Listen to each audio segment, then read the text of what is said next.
दर्शकबिन 15 दिनकी सुत्केरी नबिना श्रीमान कारोबार मिलाउँछु भनेर 15 दिनकी सुत्केरीलाई छोडेर हिँडेको आज 5 वर्ष भयो, तर श्रीमान सम्पर्कमा छैनन्। 15 दिनको सुत्केरी छोडेर सानो बच्चासँग छोडेर जानुभयो, अहिलेसम्म फर्केर आउनु भएको छैन।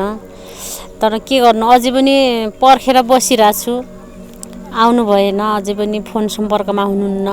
साना बालबच्चालाई कसरी हुर्काउने, कसरी पढाउने भन्ने विषयले साँझ बिहान नबिनालाई सताइरहन्छ। मर्छु भनेर धेरै सोच्न पनि सोचे, तर एकचोटि मर्छु भनेर आँट्ने पनि गरे, तर बच्चाहरूको मुख हेरेर मर्न सकेन।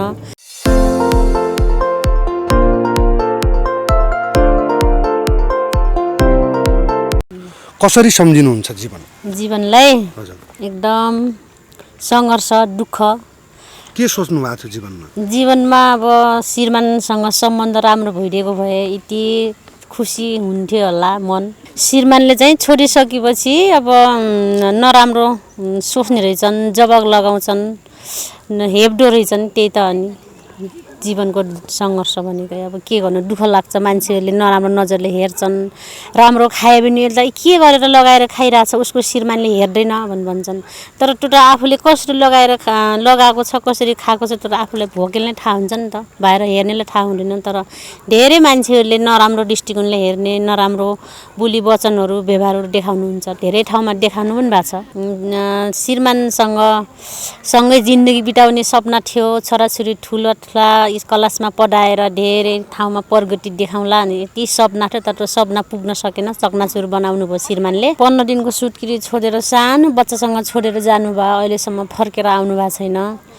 तर के गर्नु, अझै पनि पर्खेर बसिरहेको छु, आउनु भएन, अझै पनि फोन सम्पर्कमा हुनुहुन्न। अब छोराछोरीले बाबा भन्छन्, अनि आफूले काम गरेर खानुपर्छ, काम गरेर लानुपर्छ, अनि धेरै दुःख छ। अब के गर्नु त, यस्तै त हो नि। अब कसैको साथ सपोर्ट पनि छैन। श्रीमानले साथ दिने ठाउँमा साथ नदिएरै भागिदिनु भएको छ, हराउनु भएको छ। 4-5 वर्ष हुन लागिसक्यो। बच्चाबच्चीले बाबा खोज्छन्, तर के गर्नु, काम गरेर बच्चाबच्ची पाल्नु परेको छ, पुग्दैन खान लान। यस्तै त अनि के गर्नु, दुःख छ। मर्छु भनेर धेरै सोच्न पनि सोचे, तर एकचोटि मर्छु भनेर आँट्ने पनि गरे, तर बच्चाहरूको मुख हेरेर मर्न सकेन। मर्ने अवस्थासम्म पुर्याउनु भएको छ। श्रीमानले डिप्रेसनको शिकार बनिरहेको छु अहिले चाहिँ। के गर्नु, अहिले टिकटकले गर्दा चाहिँ अलिकति मन बुझाउने बाटो छ, तर कतैबाट बाटो छैन मेरो मन बुझाउने। गाह्रो छ, बच्चाबच्ची पढाउनु पर्छ, फिस तिर्नुपर्छ, यता टान्दा पुग्दैन, उता टान्दा पुग्दैन। बच्चाहरूको मन बुझाउन धेरै गाह्रो छ। तर के गर्नु, मर्ने भन्दा अरू विकल्प मेरो केही पनि सोच आउँदैन। मेरो जस्तै दिन दिदीबहिनीहरू पनि देख्नु नपरोस्। मैले चाहिँ यति दुःख सङ्घर्ष, यति दुःख भोग्नु परेको छ। अहिलेसम्म श्रीमानको साथ छैन, बच्चाबच्ची एक्लै हुर्काउनु पर्छ। मैले हरेक कुरामा दुःख छ। अनि अब कहिलेकाहीँ मान्छेको मेरो मन दुख्दाखेरि मनको पीडा पोख्नलाई सुनिने मान्छे कोही पनि हुनुहुन्न। तर बिहा त गर्ने हो, एकचोटि मात्रै हुन्छ। एकचोटिमा दाग लागिसक्यो भने त्यो दाग चाहिँ कहिले नै नमेटिनु रहेछ।